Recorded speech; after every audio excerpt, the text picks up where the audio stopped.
Shri Balaji tractors and Motors मध्ये कोणताही tractor खरेदी करा आणि मिळवा हमखास बक्षीस। तर मग विचार कसला करताय, आजच आपला ट्रॅक्टर घरी आणा। आमचा पत्ता पुणे नाशिक हाईवे, कुकड़ी कॉलोनी, नारायणगाव, तालुका जुन्नर, जिला पुणे। जय शिवराय अध्यक्ष महोदय, सबसे पहले मैं महात्मा ज्योतिराव फुले को अभिवादन करना चाहूंगा, कारण महात्मा फुल्यांनी लिहिलेला शेतकऱ्याचा असूड हा सरकारच्या अनेक धोरणांवर ओढण्याची आता वेळ आलेली। अध्यक्ष महोदय, जहां देश की 2/3 आबादी खेती पर निर्भर है, वही खेती के लिए आवंटन है मात्र 3.1%। मार्केट इंटरवेंशन स्कीम हो या फिर प्राइस सपोर्ट स्कीम हो, उसके लिए आवंटन है 0। प्रधानमंत्री फसल बीमा योजना में कटौती है 23%। अध्यक्ष महोदय, माननीय प्रधानमंत्री जी ने महाराष्ट्र में आकर किसानों को गारंटी दी थी सोयाबीन को 6,000 रुपए प्रति क्विंटल दाम देने की, लेकिन एमएसपी मिली 4,800 और उसमें भी एमएसपी पर जो खरीद हुई वो खरीद है मात्र 20%। बाकी 80% किसानों को अपना सोयाबीन 3,500 4,000 में बेचना पड़ा, जहां की लागत का खर्चा है 7,000 रुपए प्रति क्विंटल। तो कैसे होगी कि किसान की आय दुगनी, और क्या हुई माननीय मोदी जी की गारंटी। अध्यक्ष महोदय, अभी सरकार सोयाबीन के दाम बढ़ाने के लिए एडिबल ऑयल्स पर इंपोर्ट ड्यूटी लादने की बात कर रही है, पण हा रोगापेक्षा इलाज भयंकर है, क्योंकि उससे सोयाबीन के दाम नहीं बढ़ेंगे, उससे सिर्फ बढ़ेगी तो महंगाई बढ़ेगी। सोयाबीन के दामों पर अगर हमें असर करना है तो जो मक्के की डीडीजीएस है और जो सोया डीओसी है, जो 120 लाख टन अभी भी देश में पड़ा है, उसको एक्सपोर्ट करने के बारे में सोचना होगा। लेकिन सरकार पर पोल्ट्री और पशु खाद्य इंडस्ट्री की ऐसा क्या दबाव है कि सरकार सोया डीओसी एक्सपोर्ट नहीं कर रही है। मेरी सरकार से गुजारिश है कि कम से कम 15 से 20 लाख मेट्रिक टन सोया डीओसी एक्सपोर्ट किया जाए। और वैसा ही बहुत इंपॉर्टेंट मुद्दा है प्याज का। जब प्याज को एमएसपी देने की बात आती है तो सरकार कहती है कि प्याज जीवनावश्यक वस्तु नहीं है, लेकिन जैसे ही किसान को 4 पैसे मिलने का अवसर निर्माण होता है तो सरकार निर्यात पर पाबंदी लगा देती है, निर्यात शुल्क लाद देती है और कहती है प्याज तो जीवनावश्यक वस्तु है। अध्यक्ष महोदय, हमारे देश में कई समाज ऐसे जो कभी भी प्याज नहीं खाते। हिंदुओं में भी चातुर्मास में 4 महीने प्याज नहीं खाया जाता, तो फिर प्याज जीवनावश्यक वस्तु कैसे हुई।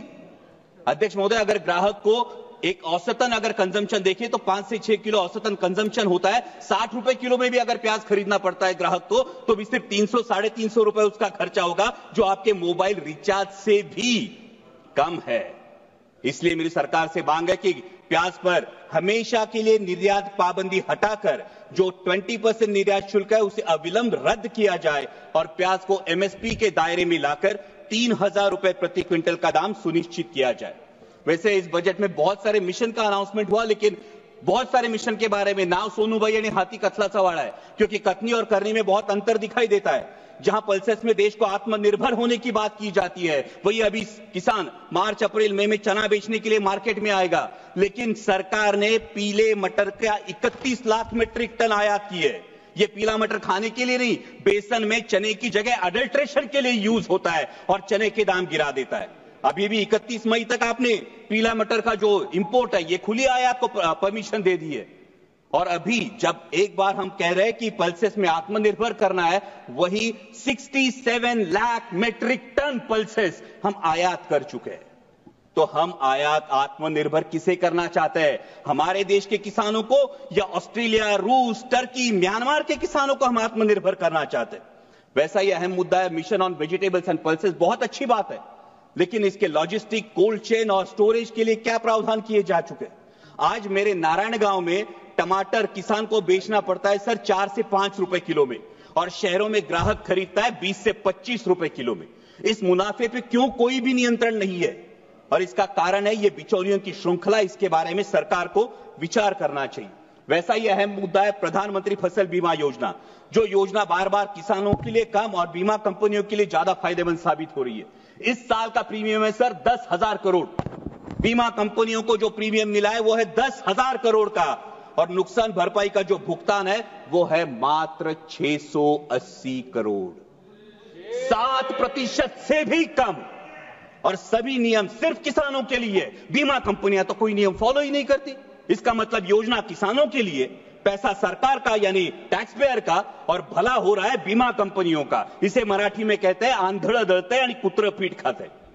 और एक बहुत अहम मुद्दा है, महाराष्ट्र की महायुति सरकार में सत्ता में आने से पहले किसानों से वादा किया था ऋण माफी का। सरकार के इस आश्वासन की वजह से किसान अब ऋण माफी की तरफ आस लगाए बैठे हैं और मार्च एंड होने की वजह से बैंक किसानों के पीछे रट लगाई है। आज महाराष्ट्र में हर दिन 7 किसान आत्महत्या कर रहे हैं। क्या कृषि प्रधान देश के लिए ये सम्मानजनक बात है? और अंत में 2 ही मुद्दे सर। अभी अमेरिका में सत्ता परिवर्तन होने के बाद अमेरिका ने कहा है कि भारत ने अपना एग्रीकल्चर मार्केट अमेरिका के लिए खोलना चाहिए और इससे भारत के किसानों के पे एक बड़ा संकट मंडरा रहा है। लेकिन सरकार ने अभी तक इसमें कोई स्पष्टता नहीं दी है, क्योंकि अमेरिका का किसान सोयाबीन का जो उत्पादन लेता है अध्यक्ष महोदय, वो 30 लाख क्विंटल पर हेक्टर लेता है, लेकिन हमारे देश का किसान सिर्फ 10 लाख क्विंटल पर हेक्टर लेता है। क्योंकि अमेरिका के किसान को जेनेटिकली मॉडिफाइड जीएम वैरायटी लगाने का अधिकार है, हमारे किसान को नहीं। सरकार जो एडिबल ऑयल इंपोर्ट करती है वो जीएम वैरायटी का चलता है, लेकिन किसान जीएम वैरायटी की फसल नहीं लगा सकता। तो कैसे होगा? जहां अमेरिका अपने किसान को सक्षम कर रही है, वही हमारे विश्व गुरु देश का किसान अभी भी एमएसपी के लिए जूझ रहा है। सर, प्रधानमंत्री जी ने एक बहुत प्यारी बात कही महाकुंभ के बारे में वक्तव्य देते वक्त। उन्होंने कहा कि नदी उत्सव मनाना चाहिए, लेकिन ये नदी उत्सव नदियों का खोलीकरण, रुंदीकरण और पुनरुज्जीवन होगा, तभी असली नदी उत्सव होगा। सर, महाराष्ट्र में कैलाश नागरे जैसा एक युवा प्रगतिशील किसान अगर खेतों को पानी नहीं इसलिए खुदकुशी करता है, तो क्या ये हमारे पॉलिसी पे तमाचा नहीं है?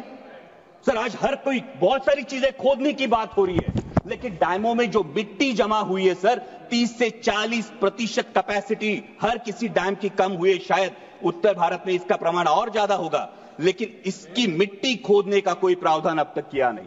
अंत में इतना ही कहूंगा सर, मैं सरकार से गुजारिश करता हूं कि हमारे देश को, किसान को पर्याप्त पानी, अच्छी क्वालिटी का बीज, उत्पाद को सही दाम और इंटरनेशनल मार्केट में कंपीट करने के लिए फ्री हैंड दीजिए। वो सरकार के कथित 17 रुपए दिन के सम्मान का मोहताज नहीं। और जाते जाते इतना ही कहूंगा, मस्जिद के नीचे तुम मंदिर क्यों ढूंढते हो? मस्जिद के नीचे तुम मंदिर क्यों ढूंढते हो?